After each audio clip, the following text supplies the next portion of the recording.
Hello, assalamualaikum everyone. Welcome once again in your maths class. I hope you all are doing great.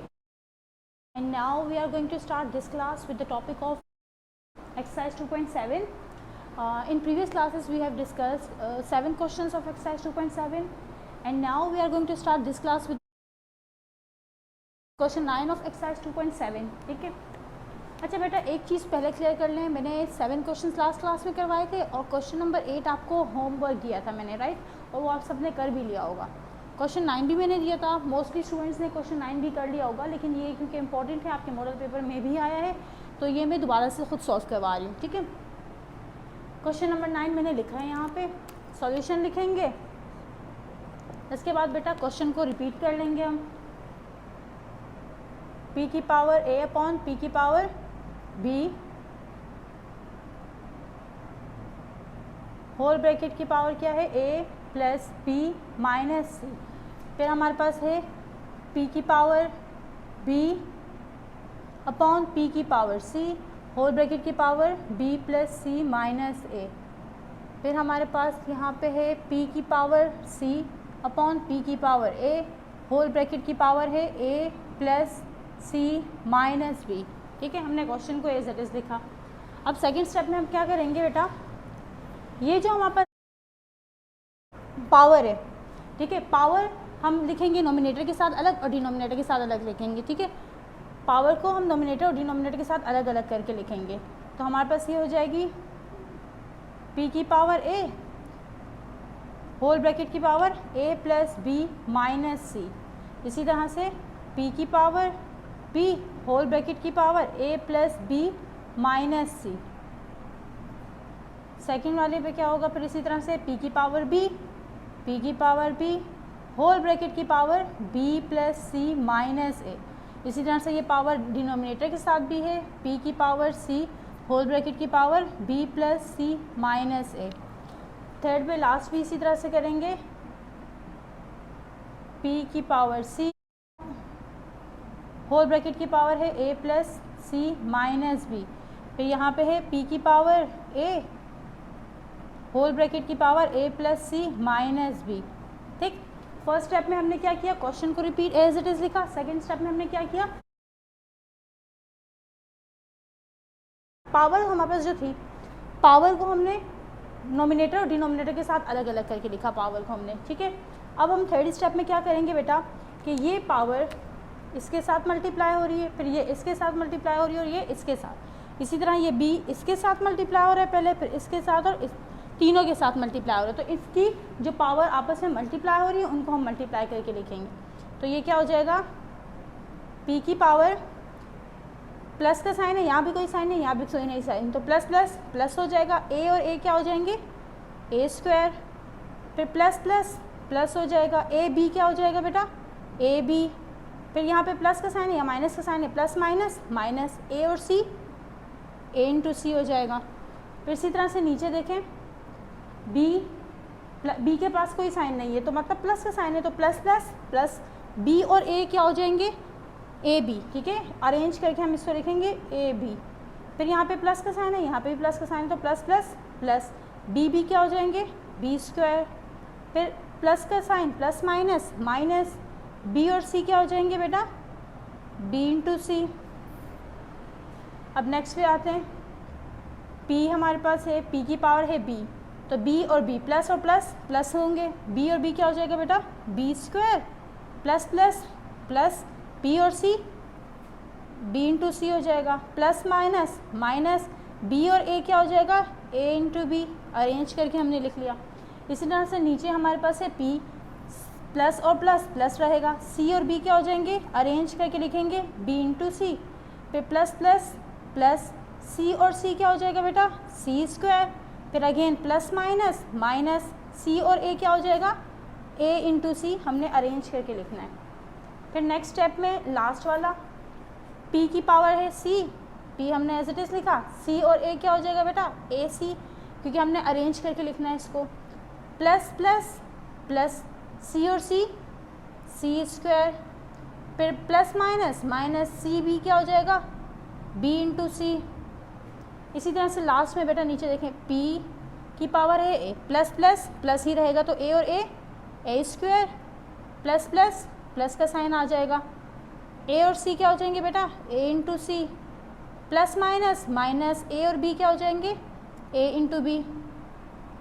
ठीक, इसमें हमने क्या किया बेटा, ये इन सब को आपस में मल्टीप्लाइड किया, मल्टीप्लाई करके वैल्यूज़ को, तीनों की वैल्यूज़ को लिख लिया।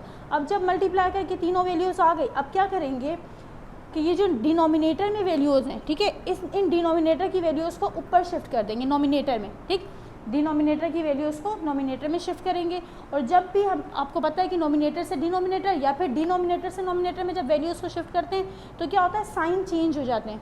तो यहाँ पर जहाँ जहाँ प्लस का साइन है ऊपर जाके माइनस हो जाएगा, जहाँ जहाँ माइनस का साइन है ऊपर जाके नोमिनेटर में जब हम इसको लेके जाएंगे तो वो प्लस हो जाएगा। ठीक है, नोमिनेटर में जो वैल्यूज़ हैं वो एज इट इज़ रहेंगी, सिर्फ डिनोमिनेटर क्योंकि हम ऊपर शिफ्ट कर रहे हैं तो साइन चेंज हो जाएंगे। अब हम इसको लिखते हैं, ऊपर नोमिनेटर एज इट इज़ रहेगा, तो ये क्या है, p का a square plus A B minus a c. अब ये डिनोमिनेटर की वैल्यू को हम ऊपर लिख रहे हैं, तो डिनोमिनेटर में बेटा क्या है, p पॉजिटिव है तो ऊपर जाके क्या हो जाएगा, नेगेटिव, p हो जाएगा माइनस ए बी, फिर ये है प्लस बी स्क्वायर, तो ये क्या हो जाएगा माइनस बी स्क्वायर, ये है माइनस बी सी, तो ये क्या हो जाएगा प्लस बी इंटू सी। अब यहाँ पर नेक्स्ट है नोमिनेटर की वैल्यू है, ये एज इट इज़ रहेगी, B square plus B into सी माइनस ए बी। अब ये डिनोमिनेटर की वैल्यू है, हम इसको नीचे लिख सकते हैं। अच्छा बेटा, नीचे लिखने से पहले जब भी कोई न्यू आप लाइन करेंगे, न्यू करेंगे, तो आपने इस इक्वल टू का साइन डालना है। अभी हमारी ये सीरीज़ चल रही है, ये ख़त्म नहीं हुई, तो हम नीचे इस इक्वल टू का साइन नहीं डालेंगे। ठीक है, अब हमारा नेक्स्ट हमने करनी है ये p की पावर यहाँ पर पॉजिटिव है तो ऊपर शिफ्ट हुई तो क्या हो गई, नेगेटिव, b इंटू सी, यहाँ पर प्लस है सी स्क्वायर, यहाँ क्या हो जाएगा माइनस सी स्क्वायर, यहाँ माइनस ए सी है तो यहाँ क्या हो जाएगा प्लस ए इंटू सी। ठीक, फिर ये नोमिनेटर की वैल्यू एज इट इज़ रहेगी, a plus a into c plus c square minus B into C minus B into c. फिर डिनोमिनेटर की वैल्यू ऊपर शिफ्ट हुई तो ये साइन चेंज हो जाएंगे, पॉजिटिव ए स्क्वायर है तो ये क्या होगा नेगेटिव ए स्क्वायर हो जाएगा माइनस का, यहाँ पे प्लस ए सी है तो ये माइनस ए इंटू सी हो जाएगा, ये माइनस ए बी है तो ये हो जाएगा प्लस ए बी। ठीक है, हमने क्या किया, नोमिनेटर डिनोमिनेटर से वैल्यूज़ को नोमिनेटर में शिफ्ट किया, और जब भी नोमिनेटर से डिनोमिनेटर या डिनोमिनेटर से नोमिनेटर में वैल्यूज शिफ्ट होती हैं तो क्या होता है, साइन चेंज हो जाते हैं। ठीक, तो नीचे की जो वैल्यूज थी डिनोमिनेटर ऊपर शिफ्ट हुए तो साइन चेंज हो गए। अब हमारे पास क्या है बेटा, बेसिस सबकी सेम है, तो हम क्या करेंगे, p को एक बार लिख लेंगे, बेस को हम एक दफ़ा लिख लेंगे। ठीक, हमने लिख लिया। अब ये जो सारी पावर्स आ रही हैं, ये पावर इसके साथ एक साथ करके लिख लेंगे। फर्स्ट क्या है हमारे पास, a square plus A B minus a c, a square plus A B minus a c, फिर ये क्या है minus A B minus B square minus A B minus B square plus B into c, फिर हमारे पास क्या है minus B square plus B into c plus B into सी minus ए b. नीचे हमारे पास क्या है बेटा, minus B into C minus B into C minus C square plus A B minus C square plus A B. Next क्या है हमारे पास बेटा, पॉजिटिव में है ए इंटू सी तो ये आ गया plus a into c plus c square minus b c minus B into c. फिर बेटा यहाँ पर है माइनस ए स्क्वायर तो माइनस ए स्क्वायर रहेगा minus a square minus a into c plus a into b minus a into c plus a into b. अब हमने सारी वैल्यूज़ को लिख लिया। अब क्या होगा, ये कैंसिल हो जाएंगी, प्लस का साइन माइनस के साइन से कैंसिल हो जाएगा।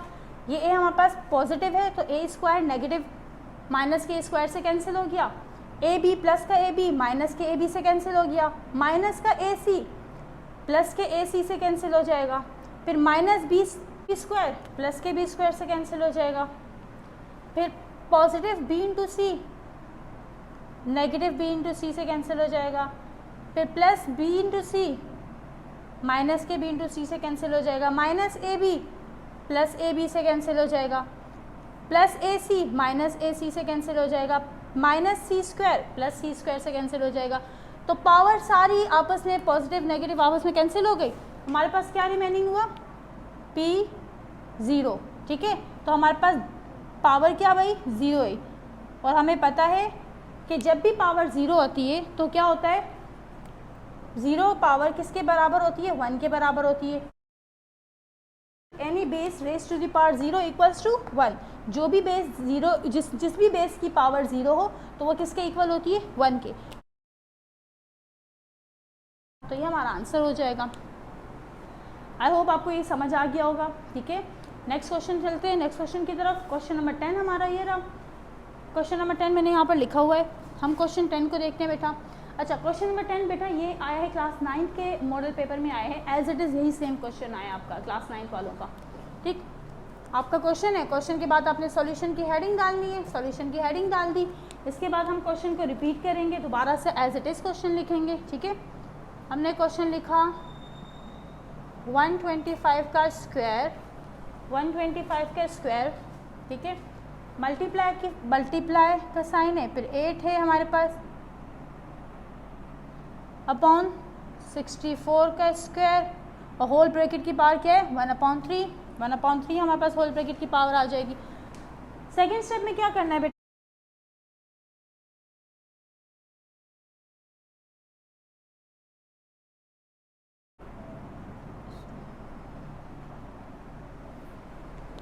आपने क्या करना है बेटा, पहले स्टेप में हमने क्वेश्चन एज इट इज़ लिखा। सेकंड स्टेप में क्या करेंगे, ये जो पावर है हम इसको सबके साथ लगाएंगे। ठीक, और फिर ये ब्रैकेट हट जाएगा लास्ट वाला हमारा। तो ये पावर हमारी आएगी 125 की पावर 2 है, 2 1 ज़ा 2, और ये क्या रिमेनिंग हमारे पास बचा, तो 3, 2/3 हो गया। 8 के साथ कोई पावर नहीं है तो ये एज इट इज़ 1/3 आ जाएगा, 1/3। फिर नीचे हमारे पास है 64 की पावर बेटा 2 ऑलरेडी है, तो 2 1 ज़ा 2, और नीचे क्या रिमेनिंग है हमारे पास, 3। ठीक है, अब हम क्या करेंगे बेटा, अब इस स्टेप में आपने करना है, यहाँ पर देखना है आपने डिनोमिनेटर में। ठीक है, बेस आपकी जो पावर है उसके डिनोमिनेटर में देखना है क्या है, 3 है। तो आपको पता होना चाहिए कि 125 किसका क्यूब है, 125 किसका क्यूब है, क्योंकि यहाँ पर हमारे पास डिनोमिनेटर में 3 आ रहा है तो हमने क्यूब लेना है। तो हमें पता है कि 125 5 का क्यूब होता है, तो 5 का क्यूब 125 आया, बाहर की पावर एज इट इज़ आ जाएगी 2/3। फिर इसी तरह से यहाँ पे 8 के यहाँ पर पावर के डिनोमिनेटर में देखिए बेटा 3 है। ठीक है, तो हमें पता होना चाहिए 8 किसका क्यूब है, 2 का क्यूब 8 है, 2 का क्यूब 8 हो गया, तो 1/3 एज इट इज़ आ गया। इसी तरह 64 है, यहाँ पर पावर क्या है आपके पास बेटा 3 है डिनोमिनेटर में, तो हमें ये देखना है कि 64 किसका क्यूब है, तो 4 का क्यूब होता है 64, तो हम लिखेंगे 4 का क्यूब 64, बाहर की पावर एज इट इज़ आ जाएगी 2/3। अब देखें सेम वैल्यूज़, नोमिनेटर से डिनोमिनेटर कैंसिल, 3 से 3 कैंसिल, यहाँ पे 3 से 3 कैंसिल, यहाँ पे भी 3 से 3 कैंसिल। अब हमारे पास रिमेनिंग क्या है, ये आपने कॉपी कर लिया होगा बेटा, तो मैं इसको रब कर देती हूँ।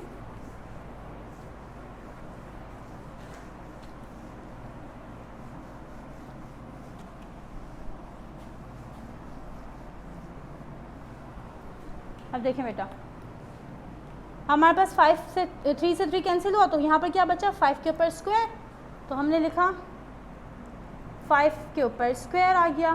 सही, फिर यहाँ पे 3 से 3 कैंसिल हो गया, 1 लिखते नहीं, उनकी कोई वैल्यू नहीं थी, तो यहाँ पे क्या हमारे पास रिमेनिंग है, 2 रिमेनिंग है हमारे पास।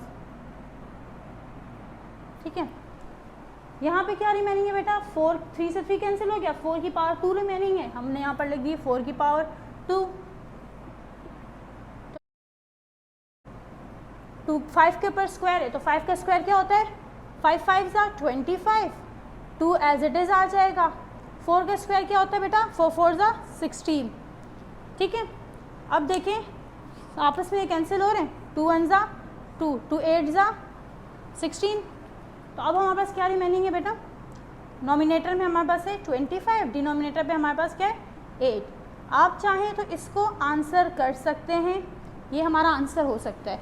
लेकिन बेटा इस वाले क्वेश्चन में हमें क्या करना होता है, होल नंबर में आंसर देना होता है, ठीक है। होल नंबर में आंसर देना होता है तो हमें एक स्टेप और करना होगा, ठीक है। ये भी आंसर आप करें तो सही है, लेकिन अगर आप पूरा करें तो वो ज़्यादा बेटर है। तो होल नंबर में हमें आंसर देना होता है, तो होल नंबर में हम कैसे आंसर देंगे, देखिए बेटा 25 को 8 से हम डिवाइड करेंगे, 25 8 से, 8 के लिए में 25 कब आता है, कितनी टाइम्स पढ़ने पे आता है, 8 3 सा 24 होता है, 8 4 से 32 होता है, वो ज़्यादा हो जाता है, तो हम नियरेस्ट वैल्यू लेंगे, 8 3 सा 24, रिमेनिंग क्या हुआ हमारे पास 1, ठीक। अब इसको लिखते किस तरीके से, मेजॉरिटी में स्टूडेंट्स को बेटा लिखने में प्रॉब्लम होती है कि लिखेंगे किस तरह से। अब ये आंसर तो हमने कर लिया, होल नंबर को किस तरह से लिखते हैं, डिवाइड हमने किससे किया, 8 से, जिससे किया वो 8 नीचे आ जाएगा, ठीक है। हमारे पास रिमेनिंग क्या बचा 1, तो 1 ऊपर आ जाएगा जो रिमेनिंग बचा। आंसर क्या हमारा आया 3, वो चाहे ऊपर आए या इस साइड पे आए, जो आंसर आएगा वो इस जगह पे आएगा, तो ये हमारा आंसर हो जाएगा, ठीक है। तो बेटा आप यहाँ तक पूरा करें तो वो ज़्यादा बेटर है। कई बार स्टूडेंट पूछते हैं कि मिस अगर हम यहाँ तक सिर्फ कर लें तो ठीक है, नंबर पूरे मिलेंगे। देखिए ये चेकर पे होता है, जो भी आपका चेक कर रहा है पेपर बोर्ड में, कई बार क्या होता है अगर आप यहाँ तक करते हैं तो एक नंबर आपका डिडक्ट हो जाता है, कुछ पूरे भी दे देते हैं चेक करते हुए, कुछ आपके नंबर माइनस कर देते हैं। तो कोशिश करें यहाँ तक करना है आपने आंसर, ठीक है। इसके बाद हमारा इस एक्सरसाइज का लास्ट क्वेश्चन है, बस हम वो करेंगे और हमारी एक्सरसाइज कंप्लीट हो जाएगी। क्वेश्चन नंबर 12, इसके बाद हमारा इंपॉर्टेंट था, हम क्वेश्चन 12 करेंगे। क्वेश्चन नंबर 12 बेटा हमारा है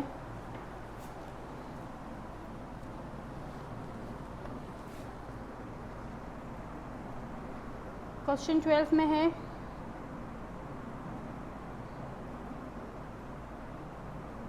की पावर 2/3, 25 पावर हमारे पास है 1/2 और यहाँ पे हमारे पास है 25 की पावर है 3/2।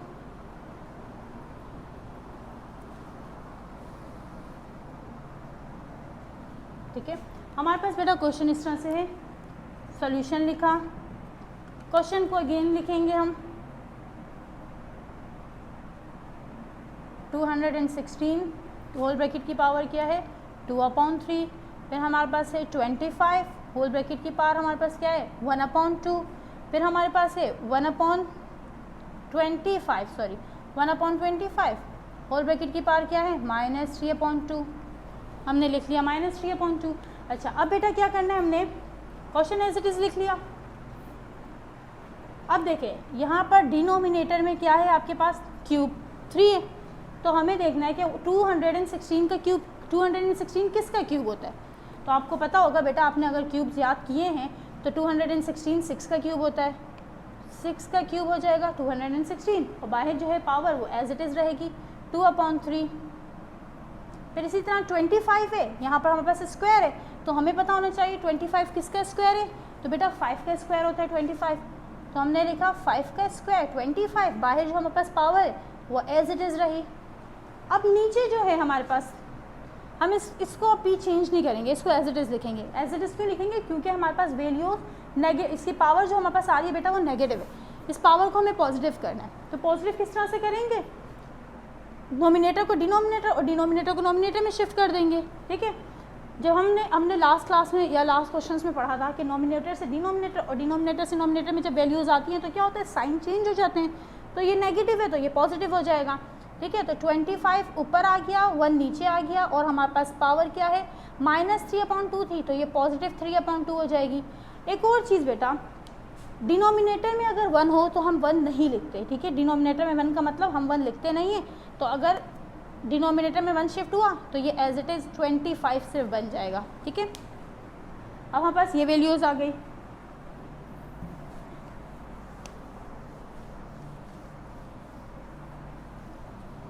अब आपने क्या करना है बेटा, अब इसका हम स्क्वायर ले लेंगे क्योंकि हमारे पास पॉजिटिव हो गया अब ना। अब देखें बेटा 3 से 3 कैंसिल हो जाएगा, यहाँ पे 2 से 2 कैंसिल हो जाएगा, तो यहाँ क्या हमारे पास रिमेनिंग है 6 की पावर 2, 6 की पावर 2 हमारे पास रिमेनिंग है। यहाँ पे हमारे पास क्या है 5। ओके, यहाँ 25 है, तो 25 की बेटा यहाँ पर डिनोमिनेटर में क्या लिखा है 2 है, स्क्वायर है, तो 25 किसका स्क्वायर होता है? 5 का स्क्वायर होता है। 5 का स्क्वायर 25 और यहाँ पे पावर एज इट इज़ आ जाएगी 3/2 एज इट इज़ आ जाएगी। ठीक है, अब हम क्या करेंगे, 2 से 2 कैंसिल कर दिया हमने। अब हमारे पास क्या रिमेनिंग बचा बेटा? 6 की पावर 2, 5 हमारे पास है, 6 की पावर 2 हमारे पास 5 एज इट इज़ रहा, और ये हमारे पास क्या है? 5 क्यूब रिमेनिंग है, 5 क्यूब रिमेनिंग है। ठीक, अब क्या करेंगे, अब 5 से कैंसिल, ये एक 5 है, यहाँ पर 5 क्यूब था, एक 5 कैंसिल हो जाएगा, तो हमारे पास क्या बचेगा बेटा? 6 स्क्वायर अपॉन, यहाँ पर 3 थे ना 5, तो एक से एक कैंसिल हो, तो यहाँ क्या बच गया? 5 स्क्वायर। ठीक है, अब हमारे पास ये पूरा क्या पूरा अंडर रूट बेटा हम अलग अलग करके ले सकते हैं, ये पूरा इसके साथ है। हम अब क्या करेंगे, इसमें नेक्स्ट स्टेप में रूट को अलग अलग लेंगे, 6 के साथ अलग लेंगे और 5 के साथ अलग ले लेंगे। ठीक, और हमें पता है स्क्वायर से रूट कैंसिल हो जाता है, स्क्वायर से रूट कैंसिल हो जाता है, तो हमारे पास क्या आंसर आएगा बेटा? यहाँ पे 6/5, स्क्वायर से रूट कैंसिल हो गया। हमारा आंसर अगेन यहाँ तक भी आप आंसर कर सकते हैं, बट हमें होल नंबर में आंसर देना है, तो होल नंबर में हम आंसर किस तरह से देंगे बेटा?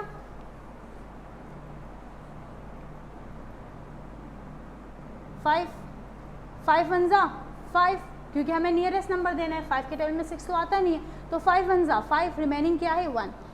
तो हमारे पास अब बेटा होल नंबर में किस तरह से आंसर होगा? हमने किससे डिवाइड किया? 5 से डिवाइड किया। ठीक है, 5 से डिवाइड किया, तो नीचे क्या आ जाएगा? 5, रिमेनिंग क्या है हमारे पास? 1, तो 1 ऊपर आ जाएगा। आंसर क्या है हमारे पास? 1, तो आंसर यहाँ आ जाएगा। तो ये हमारे पास होल नंबर में इसका आंसर हो जाएगा। ठीक है, आई होप आपको समझ में आ गया होगा। और बेटा 2.7 कंप्लीट हो गई एक्सरसाइज, जो मोस्ट इंपॉर्टेंट क्वेश्चन थे इस एक्सरसाइज के हमने वो कंप्लीट कर लिए। अब कल की क्लास में, नेक्स्ट क्लास में हम आगे स्टार्ट करेंगे। तो अब हमारा एक क्वेश्चन तो एक टॉपिक तो क्लियर हो गया, क्लास 9th के लिए भी क्लियर हो गया और क्लास मैट्रिक के लिए भी। ठीक है, आई होप आप सबको समझ में आया होगा। दुआ में याद रखिएगा, अपना बहुत सारा ख्याल रखिएगा। अल्लाह हाफिज़।